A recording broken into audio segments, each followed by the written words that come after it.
अब सबसे पहले मैं बात करता हूं ऐसे सर्किट की जिसमें रेजिस्टर और कैपेसिटर दोनों को हमने इकट्ठा यूज किया हुआ है। इसे हम बोलेंगे आरसी सीरीज सर्किट। इसमें आपको एक रेजिस्टर नजर आ रहा है और एक कैपेसिटर नजर आ रहा है। दोनों को हमने एंड टू एंड ज्वाइन किया है, यानी सीरीज कॉम्बिनेशन में हमने इनको ज्वाइन किया हुआ है। और आपको उस तरफ इनपुट पे अल्टरनेटिंग करंट जनरेटर नजर आ रहा है, उसका हमने कनेक्शन किया हुआ है। अब आप गौर करें, अल्टरनेटिंग करंट जनरेटर कौन सी वोल्टेज सप्लाई करता है? जाहिर बात है अल्टरनेटिंग वोल्टेज, और उसकी आरएमएस वैल्यू को मैं वी आरएमएस से जाहिर कर सकता हूं। इसकी वजह से जो रिजल्टेंट करंट फ्लो करेगा वो भी अल्टरनेटिंग करंट होगा, लेकिन उसकी भी आरएमएस वैल्यू को मैं आई आरएमएस से जाहिर कर सकता हूं। मैं इस सर्किट में करंट की कोई फिक्स डायरेक्शन नहीं बनाऊंगा, क्योंकि हम जानते हैं कि अल्टरनेटिंग करंट की कोई भी एक डायरेक्शन नहीं होती। तो मैंने टोटल करंट को आई आरएमएस कह दिया, टोटल सप्लाइड वोल्टेज की आरएमएस वैल्यू को वी आरएमएस कह दिया। अब एक बात जो चैप्टर 13 में हमने पढ़ी हुई है कि सीरीज कॉम्बिनेशन की पहचान यह है कि इसमें करंट सेम फ्लो करता है, लेकिन टोटल पोटेंशियल उतने हिस्सों में डिवाइड होती है जितने कंपोनेंट्स हमने लगाए होते हैं। अब यहां पर आपको सीरीज में टोटल दो कंपोनेंट्स नजर आ रहे हैं, the one is resistance and the other is capacitor. तो टोटल जो सप्लाइड वोल्टेज है उसकी आरएमएस वैल्यू दो हिस्सों में डिवाइड होकर हमें आउटपुट पर मिलेगी। रेजिस्टर के अक्रॉस जो आरएमएस वैल्यू आपको मिल रही है, इसे मैं वी आर का नाम दे देता हूं, और जो कैपेसिटर के अक्रॉस आउटपुट पे पोटेंशियल डिफरेंस हमें मिल रहा है, इसे हम वी सी का नाम दे देते हैं। ये तो है वी आर और वी सी के बारे में। अब ऐसा करते हैं, एक तरफ कैपेसिटर लिखते हैं, एक तरफ रेजिस्टर लिखते हैं, और इन दोनों के बारे में देखते हैं कि इनके अक्रॉस जो वोल्टेज है उसको हम कैसे फाइंड कर सकते हैं। सबसे पहले रेजिस्टेंस की बात कर लें, ओहम लॉ को यूज करें और रेजिस्टर के अक्रॉस पोटेंशियल डिफरेंस की वैल्यू निकालें। Potential across resistor, Ohm law क्या कहता है? Potential is equal to current into resistance. Resistor के अक्रॉस कितना पोटेंशियल है? V R. करंट कितना फ्लो कर रहा है? आई आरएमएस, क्योंकि करंट तो दोनों कंपोनेंट्स में से सेम फ्लो करेगा क्योंकि ये सीरीज कॉम्बिनेशन है। और रेजिस्टेंस की जगह कैपिटल आर आ गया। अब हम ये भी जानते हैं, हमने एसी थ्रू रेजिस्टर में पढ़ा था कि पोटेंशियल और करंट के दरमियान कोई फेज डिफरेंस नहीं होता। तो यहां हम साथ ये भी लिख लेते हैं, voltage and current V R and I. I के साथ आरएमएस भी आप लिख सकते हैं, आरएमएस वैल्यू को अगर हम रिप्रेजेंट करना चाहें। वी आर और आई आरएमएस के दरमियान कोई फेज डिफरेंस नहीं है, that these are in phase. हम कह सकते हैं कि ये दोनों क्वांटिटीज आपस में इन फेज हैं, इनके दरमियान फेज डिफरेंस 0 है। अब हम बात करते हैं कैपेसिटर की। Potential difference across capacitor, Ohm law के मुताबिक अगेन वही फॉर्मूला, पोटेंशियल यानी VC is equal to current. Current की आरएमएस वैल्यू कौन सी है? आई आरएमएस। करंट तो एक जैसा फ्लो कर रहा है दोनों में। और कैपेसिटर की जो ऑपोजिशन है उसे हम क्या बोलते हैं? Capacitive reactance. तो यहां आर की जगह क्या आएगा? एक्स सी। तो आपके पास एक तरफ रेजिस्टर के अक्रॉस पोटेंशियल डिफरेंस आ गया, V R is equal to I RMS into capital R, और दूसरी तरफ कैपेसिटर के अक्रॉस पोटेंशियल डिफरेंस आ गया, V C is equal to I RMS into X C. अब ये जो कैपेसिटिव रिएक्टेंस है जिसे हम एक्स सी से जाहिर कर रहे हैं, हम इसके फॉर्मूला को भी यहां पर डिस्कस कर सकते हैं। साइड पे हम इसका ब्रैकेट में फॉर्मूला भी लिख लेते हैं। एक्स सी का फॉर्मूला मैंने आपको एक लिखवाया था लास्ट कैपेसिटर वाले लेक्चर में। X C is equal to 1 over omega C या 1 ओवर 2 पाई एफ सी। अब आप गौर करें, कैपेसिटिव रिएक्टेंस का फ्रीक्वेंसी के साथ क्या रिलेशन है? इनवर्स रिलेशन है। अगर मैं आपसे यह कहूं कि अगर इनपुट करंट की या इनपुट वोल्टेज की फ्रीक्वेंसी को कम कर दिया जाए तो कैपेसिटिव रिएक्टेंस बढ़ जाएगी, और अगर मैं इनपुट की फ्रीक्वेंसी को बढ़ा दूं तो कैपेसिटिव रिएक्टेंस कम हो जाएगी। तो यहां पर हम एक छोटा सा एमसीक्यू भी डिस्कस कर सकते हैं कि अगर मैं फ्रीक्वेंसी को बढ़ाता जाऊं कैपेसिटिव रिएक्टेंस कम होती जाएगी और इतनी कम हो जाएगी कि वो नेग्लिजिबल हो जाएगी, यानी अप्रोचेस टू जीरो। तो मैं यहां पर एक बॉक्स में छोटा सा लिख लेता हूं, for very high frequency XC approaches to zero. और जब XC जीरो को अप्रोच करेगा तो मैं कह सकता हूं कि इस सर्किट में सिर्फ और सिर्फ रेजिस्टर अपना रोल प्ले कर रहा है, कैपेसिटर के होने या ना होने से कोई फर्क नहीं पड़ता। So we can say that RC series circuit behaves as resistive, यानी इसमें सिर्फ रेजिस्टर अपना रोल प्ले कर रहा है। So for very high frequency RC series circuit behaves as resistive circuit. तो ये एक छोटा सा MCQ है जो आपने अपने माइंड में रखना है। अब हम दोबारा आते हैं अपने लेक्चर की तरफ। VC की हम बात कर रहे थे, VC is equal to IRMS into XC। हम ये भी जानते हैं कि कैपेसिटर के केस में करंट लीड करता है और वोल्टेज लैग करता है। तो कैपेसिटर के अक्रॉस कितनी वोल्टेज है? VC। इसका मतलब है VC लैग करेगा। कितना लैग करेगा? करंट के मुकाबले में 90 डिग्री लैग करेगा। So we can write VC lags IRMS by 90 degree. ये बड़ी इंपॉर्टेंट बातें हैं जो मैं आपको बता रहा हूं। अब हम ऐसा करते हैं, यहां पर एक हेडिंग लिखते हैं, कैलकुलेशन फॉर रिजल्टेंट वोल्टेज और टोटल वोल्टेज। टोटल जो वोल्टेज हमने सप्लाई की है ना, मैं उसका फॉर्मूला बनाना चाह रहा हूं। साथ ही साथ हम फेजर डायग्राम भी बना लेंगे। तो चलें इस हेडिंग के नीचे जो कुछ डिस्कशंस हैं वो हम करते हैं। अब चूंकि शुरू में मैं आपको बता चुका हूं कि करंट की वैल्यू तो सेम है, रेजिस्टर में भी उतना ही करंट फ्लो कर रहा है, कैपेसिटर के केस में भी करंट वही है। करंट की आरएमएस वैल्यू दोनों फॉर्मूलों में हमने सेम पुट की है, IRMS। तो चूंकि करंट सेम है इसलिए करंट का जो फेजर वेक्टर है ना उसको मैं रेफरेंस के तौर पे ले लेता हूं और उसको पॉजिटिव एक्स एक्सिस के अलोंग ले लेते हैं IRMS। और VR के बारे में अभी मैंने थोड़ी देर पहले लिखा कि VR और IRMS के दरमियान कोई फेज डिफरेंस नहीं है, तो VR का फेजर वेक्टर भी इसी तरफ आ जाएगा, IRMS के पैरेलल। लेकिन VC के बारे में अभी हमने लिखा कि VC लैग कर रहा है 90 डिग्री, तो VC का जो फेजर वेक्टर है वो नीचे आ जाएगा क्योंकि ये करंट के फेजर वेक्टर से पीछे है, लैग कर रहा है। अब मैं अगर टोटल वोल्टेज फाइंड करना चाहता हूं ना तो मुझे VR और VC को ऐड करना पड़ेगा। और वेक्टर्स को ऐड करने का मेथड तो हम जानते हैं, head to tail rule of vector addition. तो करना क्या है, सिंपली VC को उठाएं और VR में ऐड कर दें। VR के हेड पे लगा दिया VC को। रिजल्टेंट कैसे आएगा? रिजल्टेंट VR की टेल से स्टार्ट होगा और VC के हेड तक जाएगा। This is resultant vector. और रिजल्टेंट वेक्टर का यहां पर क्या मतलब है कि ये VR और VC का वेक्टर सम है, यानी टोटल सप्लाइड वोल्टेज की RMS वैल्यू। इसे मैं VRMS से लेबल कर लेता हूं। यही है हमारी टोटल सप्लाइड वोल्टेज की RMS वैल्यू। और यहां पर गौर करें, VRMS और IRMS का एक थोड़ा सा फेज डिफरेंस भी बन रहा है और ये एंगल मैं थीटा से लेबल कर लेता हूं। और यहां हमें नजर आ रहा है कि VRMS IRMS से लैग कर रहा है, लेकिन थीटा डिग्री लैग कर रहा है, 0 से ज्यादा और 90 से कम।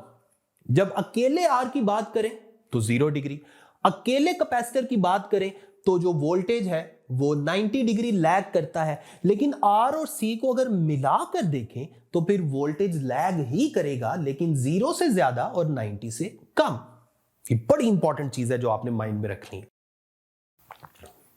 अब इस राइट एंगल ट्राइंगल को देखें जो आपको फील्ड नजर आ रही है, इसमें हम पाइथागोरस थ्योरम यूज करते हैं और हाइपोटेनस VRMS है, परपेंडिकुलर VC को कह दें और बेस क्या है VR। सो हाइपोटेनस का square is equal to perpendicular का स्क्वायर प्लस बेस का square. V R M S का square is equal to V R का स्क्वायर प्लस वी सी का स्क्वायर, और स्क्वायर रूट लें तो वी आर एम एस का जो स्क्वायर है वो खत्म हो जाएगा। आपके पास वी आर एम एस का फॉर्मूला आ गया वी आर का स्क्वायर प्लस वी सी का स्क्वायर सारे का स्क्वायर रूट। ये है टोटल सप्लाइड वोल्टेज की आरएमएस वैल्यू का मैथमेटिकल फॉर्मूला।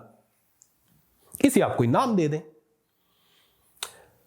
अगर ऊपर वाली दोनों इक्वेशंस को जो मैंने वी आर और वी सी फाइंड की थी उनको 1 और 2 का नाम दे दें तो इस इक्वेशन को हम इक्वेशन 3 का नाम दे देते हैं। अब मैं बात करने लगा हूं इंपीडेंस की, और उसके लिए हम इंपीडेंस डायग्राम बनाएंगे। आपने वी आर और वी सी का फॉर्मूला देखा, उसमें करंट और ऑपोजिशन का प्रोडक्ट था। अगर मैं करंट का फैक्टर निकाल दूं तो बाकी क्या बचेगा, सिर्फ ऑपोजिशन, यानी आर और एक्स सी।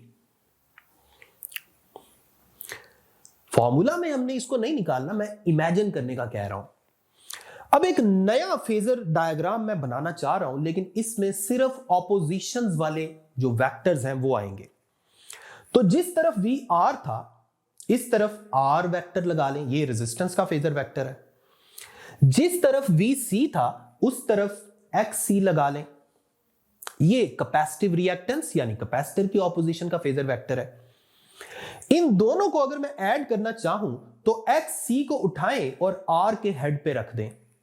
रिजल्टेंट वेक्टर कैसे आएगा, आर की टेल से स्टार्ट करें और एक्स सी के हेड तक ले जाएं।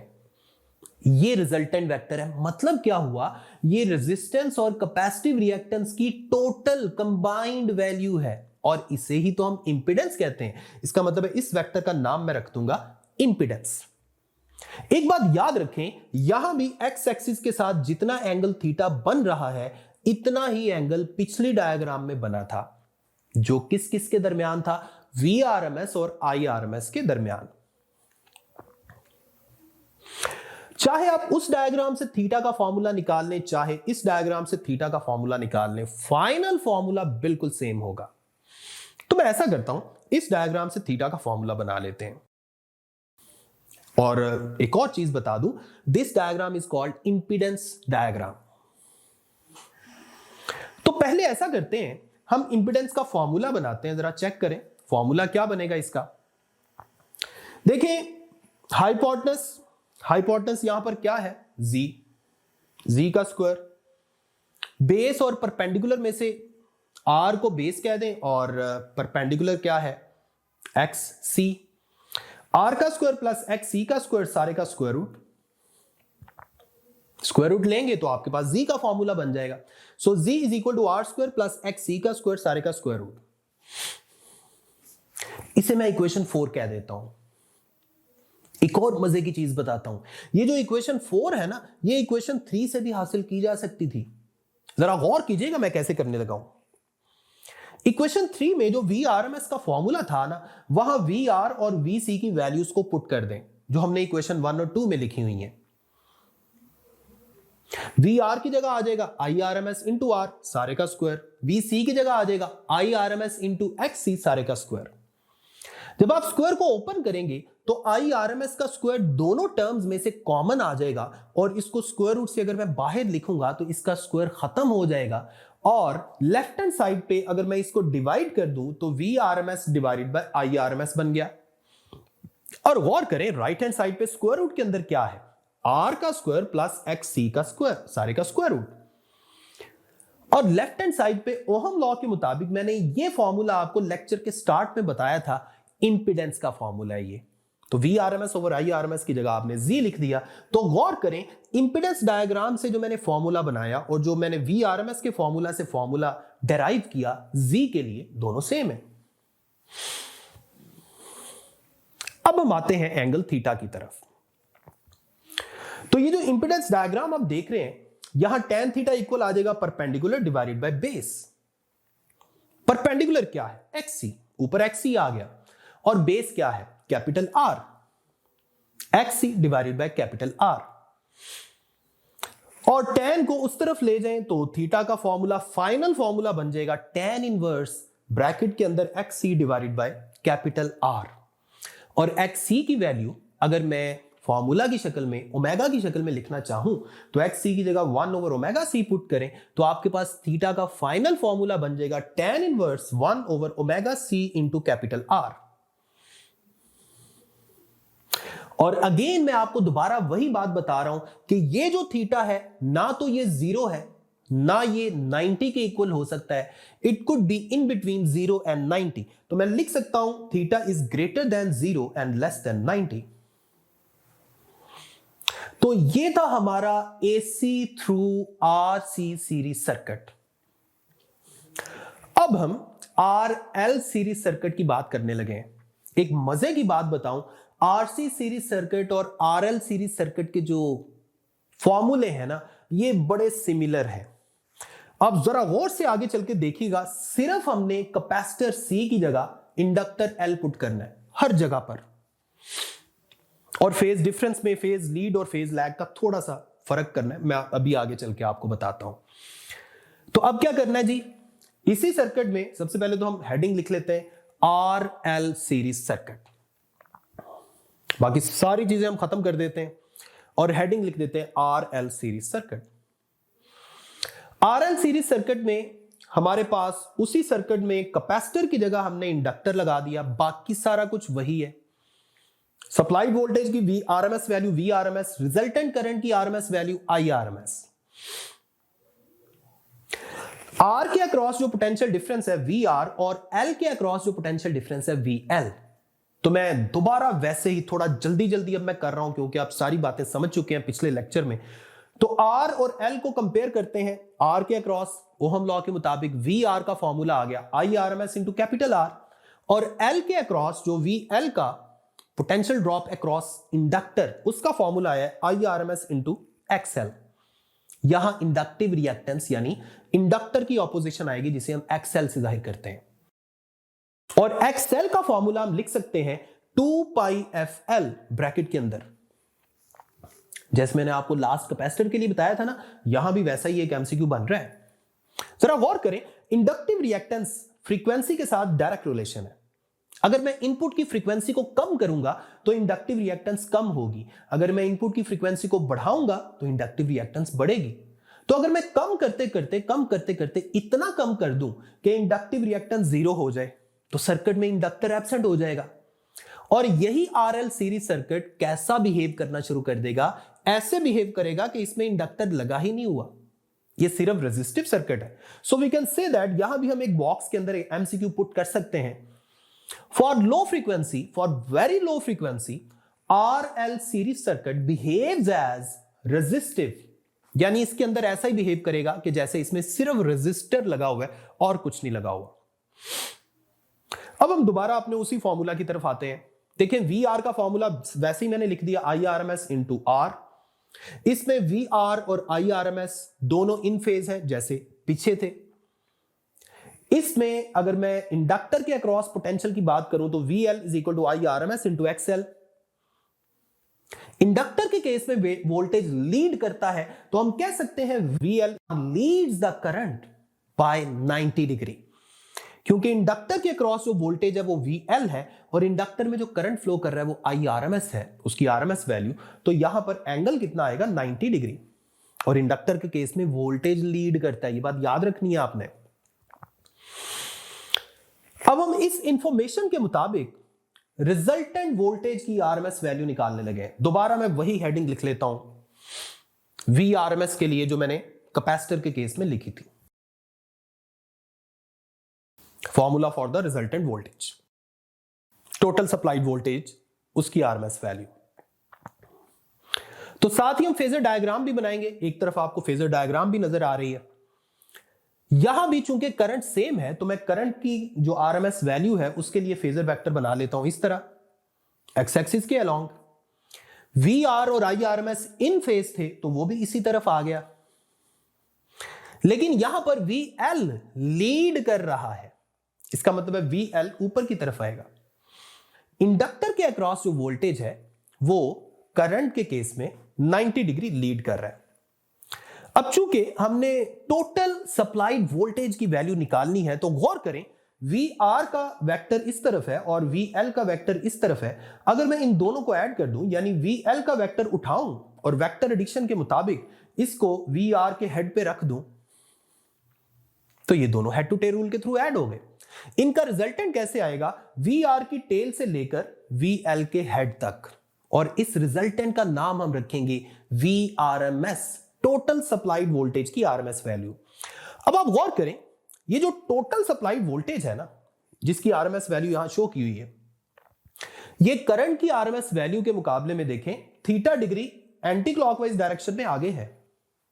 सो we can say that voltage in this case leading the current by theta. Capacitor के केस में वोल्टेज लैग कर रहा था ना, वो नीचे बनी थी डायग्राम, इस केस में ऊपर है। अब हम इस राइट एंगल ट्राइंगल में जो फील्ड आपको नजर आ रही है, यहां अगेन वी आरएमएस का फॉर्मूला बनाएंगे, सेम वैसे ही जैसे मैंने पिछले कैपेसिटर वाले केस में बनवाया था। तो इसलिए यहां हम डायरेक्ट ही कर लेते हैं, वी आरएमएस इसका फॉर्मूला बन जाएगा। चलें डायरेक्ट ना करें, वैसे ही कर लें, सारे स्टेप्स वही लिख रहा हूं लेकिन थोड़ा जल्दी में। वी आरएमएस का square is equal to V R का स्क्वायर प्लस वी एल का स्क्वायर, बेस का स्क्वायर प्लस परपेंडिकुलर का स्क्वायर, फिर स्क्वायर रूट ले, दूसरी तरफ स्क्वायर रूट चला गया और इस तरफ वी आरएमएस का फॉर्मूला बन गया। और अगर इंपेडेंस की वैल्यू यहां से हमने निकालनी है, जैसे मैंने लास्ट लेक्चर में भी आपको बताया था, तो वी आर और वी एल की वैल्यूज पुट करें, स्क्वायर को ओपन करें, आई आरएमएस का स्क्वायर जो है वो बाहर आ जाएगा कॉमन, उसको स्क्वायर रूट से बाहर लाएंगे तो उसका स्क्वायर खत्म हो जाएगा, और इस आई आरएमएस को अगर मैं वी आरएमएस के साथ नीचे डिवाइड कर दूं तो ये इंपेडेंस यानी कैपिटल जी का फॉर्मूला बन जाएगा। So capital Z is equal to square root के अंदर कैपिटल आर का स्क्वायर प्लस एक्स एल का स्क्वायर, इंडक्टिव रिएक्टेंस का स्क्वायर। वी आरएमएस की इक्वेशन को हमने इक्वेशन नंबर 3 कह दिया, इस इक्वेशन को हम इक्वेशन नंबर 4 कह देते हैं, और साथ ही इंपेडेंस डायग्राम भी हम बना लेते हैं। Impedance and impedance diagram, impedance का फॉर्मूला तो बना चुका हूं मैं, इंपेडेंस डायग्राम अब कैसी बनेगी? आपने करंट वाले फैक्टर को नहीं ड्रॉ करना, इस तरफ आर आ गया, इस तरफ एक्सएल आ गया, एक्सएल को उठाएं और आर में ऐड कर दें हेड टू टेल रूल के थ्रू, तो आर की टेल से एक्सएल के हेड तक आपके पास रिजल्टेंट वेक्टर आ गया, और ये रिजल्टेंट वेक्टर क्या है? ये बेसिकली इंपेडेंस है। So this is sum of resistance and inductive reactance, और यहां भी थीटा एंगल बन रहा है, गौर कीजिए जरा, और सेम ये वही थीटा है जो वी आरएमएस और आई आरएमएस का बना था इससे पहले। अगर आप यहां से भी इंपेडेंस का फॉर्मूला बनाना चाहें तो गौर कीजिए, G square is equal to R square plus XL square, same वही फॉर्मूला बनेगा, और जी का फॉर्मूला बन जाएगा R square plus XL square, सारे का स्क्वायर रूट। आखिरी बात, phase angle between voltage and current, या इस डायग्राम में भी जो फेज एंगल जो थीटा आपको नजर आ रहा है, ये सेम वही थीटा है। तो यहां मैं हेडिंग लिख लेता हूं, phase difference between voltage and current. तो इस डायग्राम से tan थीटा निकाल लें, परपेंडिकुलर ओवर बेस। परपेंडिकुलर क्या है? एक्सएल, और बेस क्या है? आर। थीटा को दूसरी तरफ ले जाएं, tan को दूसरी तरफ ले जाएं, तो थीटा आपके पास आ जाएगा tan इनवर्स और ब्रैकेट के अंदर XL divided by R। So this is phase difference between voltage and current, और चूंकि ये RL सीरीज सर्किट है तो हम कह सकते हैं voltage is leading the current by this theta. और जैसे मैंने कैपेसिटर के केस में, RC सीरीज सर्किट के केस में बताया, ये वाला जो थीटा है ना, ये भी 0 से ज्यादा होगा और 90 से कम होगा। तो ये भी आप नीचे मेंशन कर सकते हैं mathematically, theta is greater than 0 and less than 90।